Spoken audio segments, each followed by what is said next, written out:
मेरे अग्रज साथियों, आप सबको भील योद्धा राणा पुंजा जी के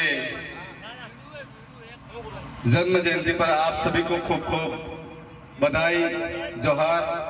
जो आप यहाँ पहुंचे हैं और आने वाले विधानसभा महोत्सव की तैयारी मान लो, जो आप सभी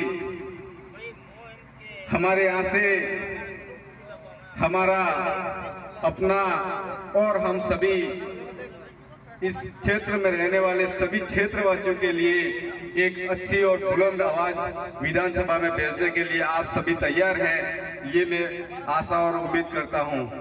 और हमारे बीच में हमने एससी, ओबीसी और माइनॉरिटी को हमेशा साथ लेके चलने का हमारा अपना उद्देश्य है। आप सभी भाई हमारे अपने हो और हमारे बीच में एक साथी पंचायत समिति सदस्य भाई मुकेश जी प्रजापत, जो हमने पंचायत समिति सदस्य के रूप में आप सबके बीच में वो भी हैं।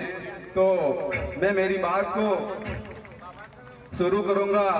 आप सभी यहाँ बैठे हुए हैं, माताएं, बहनें और युवा बुजुर्ग, आप सभी सम्मान के काबिल हैं। जो आपने अच्छा दृढ़ता के साथ हमारे समाज को ऊपर उठाने के लिए, समाज के उत्थान के लिए आप तैयार हैं। आज जो सभी लोग मेहनत कर रहे हैं, उस मेहनत करने वाले लोगों का आप हौसला बढ़ाएंगे। मैं जानता हूं कि अपन लोग पिछले 5 साल से या इससे अधिक समय से हम लोग सारे रात दिन, महिलाएं, छोटे बच्चे, युवा साथी जो अपनी पढ़ाई को छोड़ करके भी आप सबके बीच में काम कर रहे हैं, उनका हौसला बढ़ाना पड़ेगा। और वही लोग जिंदा रहेंगे तो हमारे समाज का आंदोलन जिंदा रहेगा। तो आप सबको सभी वक्ताओं ने बहुत सारी बातें बता दी, लेकिन मैं एक कहानी कहूंगा। उस समय माइनॉरिटी, ओबीसी भाई, आप भी इस बात को समझे। एक समृद्ध परिवार एक गांव में रहता था।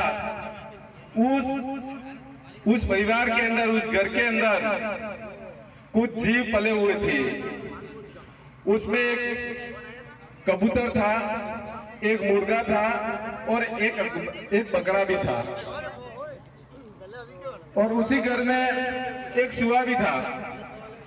तो मैं आपको ये कहानी इसलिए बताना चाहूंगा, आज आदिवासी का दिन खराब है, कल एससी लोगों का दिन खराब है, कल ओबीसी का दिन खराब है, कल माइनॉरिटी का दिन खराब है।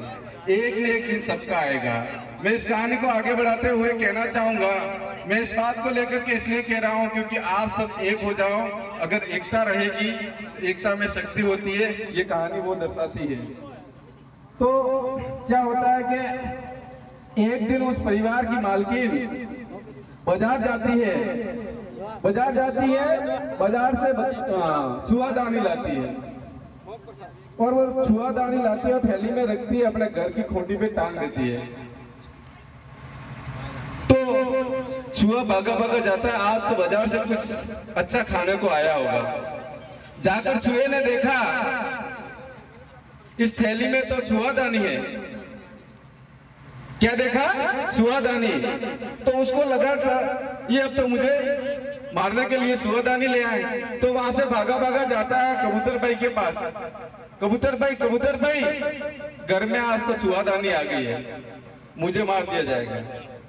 तो कबूतर भाई हंस के बोले, ये तो तेरी समस्या, मेरे क्या बोला? ये तो आपकी समस्या है सुआ भाई, आपकी समस्या, मेरे क्या? कबूतर भाई कहता है। वहां से दौड़ा, फिर वहां से जाता मुर्गा के पास। मुर्गा भाई, घर में छुआदानी आ गई है, मुझे मार देंगे। मुर्गे ने कहा, ये तो तेरी समस्या, मेरे क्या? वो भी हंसकर बोला कि मेरी तो समस्या है ना, ये तो आपकी समस्या है। इसके बाद में वहां से जाता है, छुआ भागा भागा जाता है बकरे के पास। बकरा बड़ा लोट-पोट था, बड़ा छोड़ा, इस छुआदानी में मैं तो आता ही नहीं हूँ, मेरे कोई लेना देना नहीं। ये छुआदानी, ये तो इसको तू करेगा, मेरे क्या लेना देना भाई। अब बेचारा छुआ अब क्या करे, थक हार करके जाकर वापस घर में बैठ जाता है। और एक दिन रात को जब छुआदानी रखी थी, वो छुआदानी रात को फटाक करके बजती है जोर से। जब वो फटाक करके बजी तो भी मालकिन गई, देखा रात को। जैसे मालकिन ने उस छुआदानी में हाथ डाला तो अंदर क्या था? सांप। क्या था? सांप। उस सांप ने उस मालकिन को डस लिया। जब उसने मालकिन को डस लिया तो मालकिन मरने की स्थिति में आ गई। मालिक लेके दौड़ा, अस्पताल लेके गया और झाड़ा फूंक करने वालों के पास लेके गया तो वहां पे सबने कह दिया ये बचने वाली नहीं है। एक दादा बुजुर्ग हमारे कोटवाल जैसे समझदार भाई थे, उन्होंने कहा एक रास्ता है, एक रास्ता। क्या रास्ता? कि भाई इसको कबूतर का जूस पिलाना पड़ेगा और उसके कबूतर का खून हाथ पे लगाना पड़ेगा। तो मालिक के दिमाग में तुरंत आया, अरे कबूतर तो मेरे घर पे है। तो वो ले जाकर कबूतर को मार करके फिर उस मालकिन को जूस पिलाता है और उसका खून लगाता है। तो मालकिन धीरे धीरे ठीक हो जाती है। ठीक हो जाती है। इसके बाद क्या होता है? जब मालकिन ठीक हो जाती है तो उसके ससुराल वाले आएंगे नहीं आएंगे? मेहमान देखने नहीं आएंगे? आएंगे। जब देखने आए उसके पास पैसा दुगड़ा था नहीं मालिक के पास। अब पैसा था नहीं तो सब्जी बनानी थी। मालिक ने सोचा कि पैसा तो है नहीं, अब सब्जी के लिए क्या करे? तो उसने क्या किया? मुर्गे को काटा, कुकड़ो मुर्गे को काटा, फिर अपने ससुराल वालों को खिला दिया। अब ससुराल वालों को खिला दिया। अब एक दिन ये चौसा मालिक ने, भाई मालकिन मरते मरते बसी है तो कम से कम गांव वालों को दावत पे बुलाना चाहिए कि बुलाना चाहिए? अब जब गांव वालों को पूरा अपने सगा संबंधी को सबको बुलाया और दावत रख दी तो भोजन में क्या बनेगा? क्या बनेगा?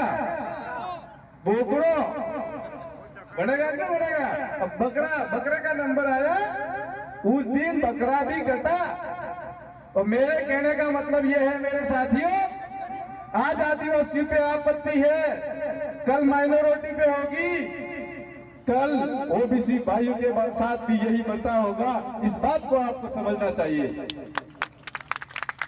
मेरे यहाँ पूरे समुदाय के लोगों को, पूरे समाज के, पूरे क्षेत्रवासी को मैं कहना चाहूंगा, आज जो आदिवासियों के साथ कुटाराघात अत्याचार हो रहा है, कल वो आप सबके साथ होने वाला है अगर समय पे जागे नहीं तो। मैं आप सभी को कहना चाहूंगा, आप जागते रहिए और जगाते रहिए और आने वाले विधानसभा चुनाव में हमारे उमेश भाई जैसे भाई पढ़े लिखे को वहां भेजेंगे तो अपना वकालत का काम वो भाई करेंगे। ये मैं आशा अपेक्षा आपको सबको दिलाता विश्वास। तो मैं एक गीत गा के आप सबको थोड़ा